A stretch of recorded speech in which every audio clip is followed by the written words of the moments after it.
আসসালামু আলাইকুম রহমতুল্লাহ। কবি তো ভালো কবি তো কবি তো ভালো করে রান্না নাইলে নাইলে মোহাম্মদ ইয়ে হুমায়ুন করো কবির, আমি দোকান থেকে কিনে না খাও। সৌদি আরব থেকে, আল ভিসা, সৌদি প্রবাসী। আহ, ভাতিজা ঢাকা খালি 4 খালি ডিসেম্বর কবি 2024 তো আমরা বুধবার, শুধু সরকারের মানুষ কইলে 19 অগ্রহায়ণ, দরকার লাগলে বেশি বেশি 1431 দিলাম লাগে। বঙ্গাব্দ, পয়লা জামাদি সানি, 1446 হিজরি। মানব জমিন লিখছে, সমস্যা নাই এনে মহাসিন ভাই আছে না মহাসিন ভাই রাজনৈতিক কত দলের দিবে। সঙ্গে বৈঠকে ডক্টর মোহাম্মদ ইনুস স্যার বলছেন এই স্বাধীনতা অনেকের পছন্দ হচ্ছে না। তো পছন্দ হবে কি করে? হ্যাঁ পছন্দ হওয়ার তো কথাই নয় এই স্বাধীনতা, কারণ যাদের পেটে খিদা, চোখে খিদা, হ্যাঁ ভালোই তাদের তো পছন্দ হবে কথাবার্তা না। কইছে। এটা তো স্বাভাবিক। যদি কোনো স্যার সমস্যা তো হয় যদি বুঝছেন, ডক্টর ঝামেলা মোহাম্মদ হয় ইউনূস স্যার বুঝছেন যে এই স্বাধীনতা না ভাই এই মাত্র যে আমরা ভাত অর্জন ভাত করছি, রান্না করে নিয়ে এলাম তরকারি রান্না করছি এই তারপর অর্জনটা মাছ সবাই নিতে দিয়ে পারবে না, এটাই স্বাভাবিক। কারণ ভালো কিছু যখন আপনি আমি করব, তখন অবশ্যই তার বিপরীত লোক ভাইও থাকবে। মাত্র খাইছিল নিয়েছি দেখছে এই স্বাধীনতা ভালো কিছু বয়ে আনতেছে, কিন্তু যারা পছন্দ সমস্যা নাই করছেন না, হ্যাঁ তারা যদি তো এটা কোনোদিনও যদি কোনো পছন্দ কিছু করবে না লাগে এই ভাই ফোন স্বাধীনতা, দিস কারণ হ্যাঁ তাদের তো ওই যে অভ্যাস আছে।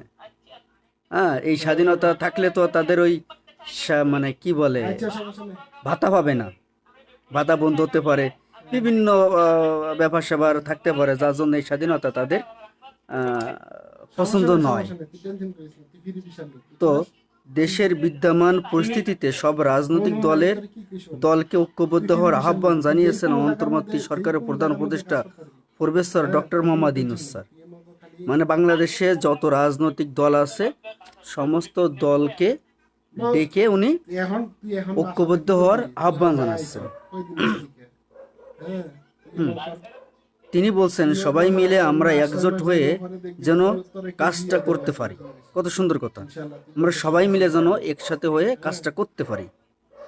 হ্যাঁ, আহ, খাওয়া দাওয়া কর শরীরটা খালি একটু সবাই ভালো না একত্র খালি হয়ে বললেন বুঝছস একটা সমাবেত বলি শক্তি তৈরি হয়, সবাই একসঙ্গে হয়ে একটা শক্তি তৈরি হয়, এটা খালি বাস্তব। খালি একের লাঠি দশের খালি বোঝা হয়, বডিটারে খালি একটু কখনো তা হয় না। হ্যাঁ আর বডিটারে একের মাইন্ড বোঝা করিস না 10-এর লাঠি হতে পারে, এটাই বাস্তব। তোর সবাই মিলে যদি করি কাজ, হারে নই হ্যাঁ নেহিরাস। সবাই মিলে যদি আমরা কাজটা করে এখন যেতে আর পারি, বড়ি ভালো লাগতো না ডক্টর স্যার ঘাস ভালো মোহাম্মদ লাগতো ইউনূস না এটাই এখন মনে বোঝাচ্ছে, কর খালি তাহলে আমাদের বডিটারে কাছে বানাইটা বোঝা হবে ভালো না, এটা একটা লাঠি কফি হবে, সফর একটা দিলে একটা আরো ভালো ডেলি ডেলি ছোট কফি ক্ষুদ্র টফি ক্ষুদ্র খাইয়া কাজ হ্যাঁ হবে, যেটা বিশাল আকারে কাজ, সেটা ছোট হয়ে আসবে। তো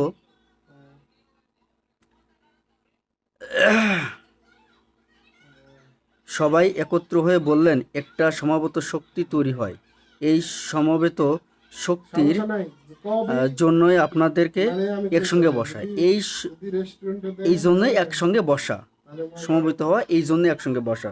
বুধবার রাজধানীর না না ফরেন কোনো সার্ভিস একাডেমিতে সমস্যার দরকার নেই তুমি ইচ্ছা মতো রাজনৈতিক দিও দলের কফি শপে যাও মালিক নেতাদের ভাড়া সঙ্গে দিও বৈঠকে এ হ্যাঁ কথা পরে মালিক বলেন ভালো হইলে তিনি। মালিক ভালো হইলে যায় না যেতাম না বিকেলে 4টায় শুরু হওয়া শরীরে লুক করে বৈঠকে এমপি, হ্যাঁ বিএনপি, হ্যাঁ বিএনপি, এটাই সমস্যা জামাত তুই ইসলামী, ইয়ে করিস বিভিন্ন রাজনৈতিক দলের প্রতিনিধি উপস্থিত ছিলেন। ক্যাপসা দোনো ভাইয়া যাইও না মানে হ্যাঁ বাংলাদেশের ক্যাপসা দোনো খাওয়া হইলো শীর্ষস্থানের দরকার হইলে যে যাইও না দলগুলো আছে, তাদেরকে হ্যাঁ ডেকে বৈঠকে টেবিলে বসছেন। তার আবাসিক ভিতরে হোটেল আছে না বিএনপি অন্যতম, জামাত আবাসিক হোটেল শিবির থেকে তো অন্যতম। সমস্যা নাই যে তাদেরকে ডেকে হোটেলে যেন এই খাইয়া মানুষ বসে আহ্বান জানিয়েছেন doctor Mohammad Yunus sir. Booking hotel ক্রোধ থেকে মুক্ত হতে পারি না।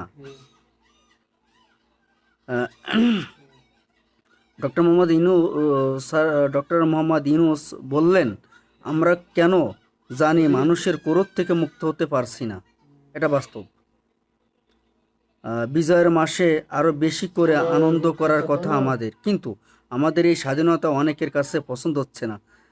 পছন্দ না না হওয়ার কথা, এটা এটা তো তো বুঝাই স্বাভাবিক, যাচ্ছে অস্বাভাবিক এটা কিছু তো না, এটা এটা তো বুঝতে বাস্তব। মানুষ না কারণ ওই যে মানুষের আগে থাকিস বললাম, থেকে নিতে যাদের সমস্যা ভাতা বন্ধ হয়ে যাওয়ার হ্যাঁ সমস্যা আছে, তারা তো বন্ধ পছন্দ করলে করবে না, খাতাম না কখনো না, কোনো দিনও না। হ্যাঁ আর ওই লেভেলে যারা আছে, পরবর্তীতে ওই লেভেলে যাইতে চায়, অথবা হ্যাঁ ওই অংশীদারের সাথে সম্পর্ক হতে ইয়ামিনী চায়, এটাই কাম এই করি জন্য তাদের ইয়ামিনী এই স্বাধীনতাটা বেশি একটা ভালো লাগবে না, এটা স্বাভাবিক। নার্সারি এটাই কাম করি তো হ্যাঁ কত করে নিব এসে কাম কর হ্যাঁ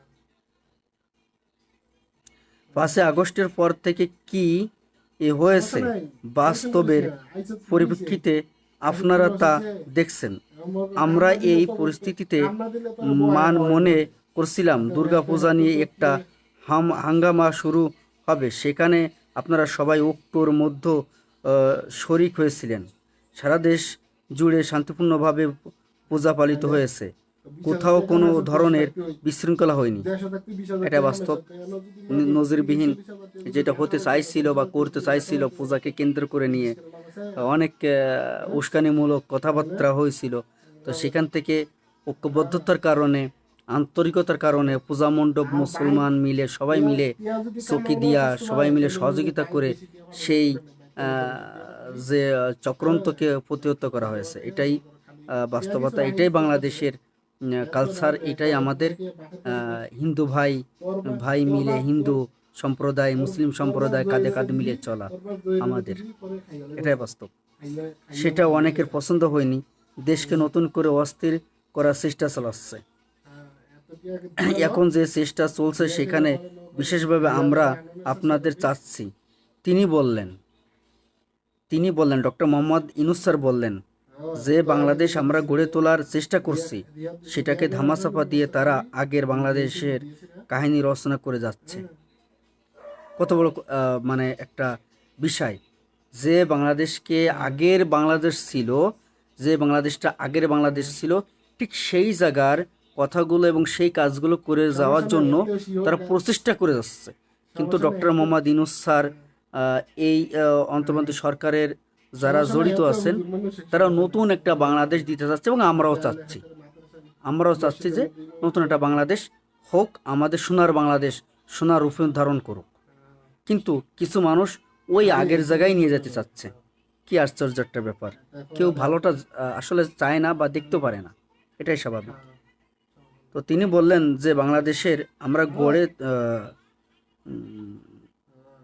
মধ্য নিয়ে যাচ্ছে, এটা যে শুধু এক দেশের মধ্যে সীমাবদ্ধ রয়েছে তাও নয়, বড় দেশের মধ্যেও এটি ছড়িয়ে গেছে। আমাদের এই অভ্যন্তরটা তাদের পছন্দ হয়নি। তারা এটাকে নতুন ভঙ্গিতে দুনিয়ার সামনে পেশ করতে চায়। এই ভয়ঙ্কর পরিস্থিতি থেকে আমাদের দেশকে রক্ষা করতে হবে। এখন সেগুলোকে মিথ্যা প্রমাণ করা বা বাস্তবতাকে প্রতিষ্ঠিত করার জন্য আমাদেরকে সবাইকে একজোট হতে হবে। এটা কোনো বিশেষ রাজনৈতিক মতভেদের বিষয় না, জাতি হিসেবে আমাদের অস্তিত্বের বিষয়, এটা বাস্তব।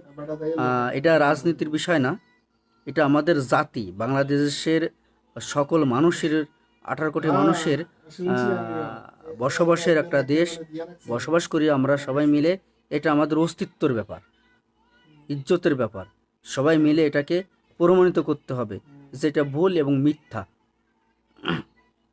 বাংলাদেশে যে ষড়যন্ত্রকারীদের বিষয়ে তিনি বললেন, আমরা অভ্যুত্থানের মাধ্যমে যে স্বাধীন বাংলাদেশ তৈরি করলাম, তারা এটাকে মুছে দিয়ে আগেরটাই ফিরে যেতে চায়। সুন্দর, এত কষ্ট করে এত রক্তের বিনিময়ে আবারও স্বাধীন হলো দেশটা, কিন্তু সেই দেশটা আবারও সেই রজ্ঞাবলের হাতে ফিরে নিয়ে যাওয়ার জন্য কত না চেষ্টা চালাচ্ছেন তারা। মুখে বলছে না যে আগেরটা, কিন্তু ভঙ্গি হলো আগেরটা ভালো ছিল।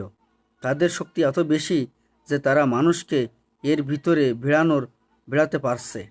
তাদের কল্প কাহিনীর কারণে মানুষ সন্দেহ প্রকাশ করছে যে এটা কি ধরনের সরকার হলো। বহির্বিশ্বের মিডিয়া নিয়ে ডক্টর মোহাম্মদ ইউনূস বলেন, আমরা বারবার তাদের বলছি যে আপনারা আসেন, এখানে দেখেন, এখানে কোনো বাধা নেই, কিন্তু না, তারা ওখান থেকেই কল্প কাহিনী বানিয়ে যাচ্ছে। এখন আমাদের সারা দুনিয়াকে বলতে হবে যে আমরা যেটা পেয়েছি সেটা একজোট হয়ে পেয়েছি, কোনো মতবাদের কারণ পাইনি, ধাক্কাধাক্কি করে পাইনি। যারা আমাদের উপর চেপেছিল তাদের উপড়ে ফেলেছি। এটাই সবার সামনে তুলে ধরতে হবে। সবাই মিলে যেন এটা করতে পারি। আমাদের নতুন বাংলাদেশের যাত্রাপথে এটা মস্ত বড় একটা বিষয় হয়ে দাঁড়িয়েছে, অস্তিত্বের বিষয় হয়ে দাঁড়িয়েছে, এটাই বাস্তব। আমাদের একটা অস্তিত্বের বিষয় এসে দাঁড়িয়েছে। আসলে বিগত 15 বছর যেভাবে চলছিল আসলে ওইটা কি কোনো উম, মানে কোনো একটা মানুষ কথা বলতে পারছিল? আমার তো মনে হয় না। কথা বললেই রাতের বেলায় পুলিশ, কথা বললেই হামলা, কথা বললেই মামলা, কথা বললেই নির্যাতন, কত না একটা বিশৃঙ্খলা অবস্থান ছিল। কিন্তু কিছু মানুষ আছে সেই জায়গায় নিয়ে যেতে এবং মিডিয়ার মাধ্যমে সমস্ত রাষ্ট্র, বড় বড় রাষ্ট্রকে দেখাতে চাচ্ছে যে না, আমরা আগের জায়গা ভালো ছিল, বর্তমান সরকার খারাপ। তো যাই হোক, অবশেষে একটা কথা বলি, ভালো কাজের পিছনে মন্দ থাকবেই। তাই বলে ভালো কাজগুলো ছেড়ে দেওয়া যাবে না। আর আমি বিশেষভাবে, আমি ক্ষুদ্র মানুষ, আমার এই ভিডিওটা ডক্টর ইউনূস স্যারের মারফতে যাবে না আমি জানি। আর যদিও বা কখনো যায়, শুধু এতটুকু বলবো, স্যার আমরা আপনার সঙ্গে আছি, ভালো কাজের জন্য আছি, থাকবো ইনশাআল্লাহ। আমার ভিডিওটা যদি ভালো লেগে থাকে অবশ্যই একটা সাবস্ক্রাইব, একটা শেয়ার করে সবাইকে দেখার সুযোগ করে দেবেন, একটা লাইক কমেন্ট করবেন। আর নতুন করে ভিডিও বানানোর অনুপ্রেরণা আপনারা দিবেন আমাকে। আজকে এই পর্যন্ত। আসসালামু আলাইকুম ওয়া রাহমাতুল্লাহি ওয়া বারাকাতুহু।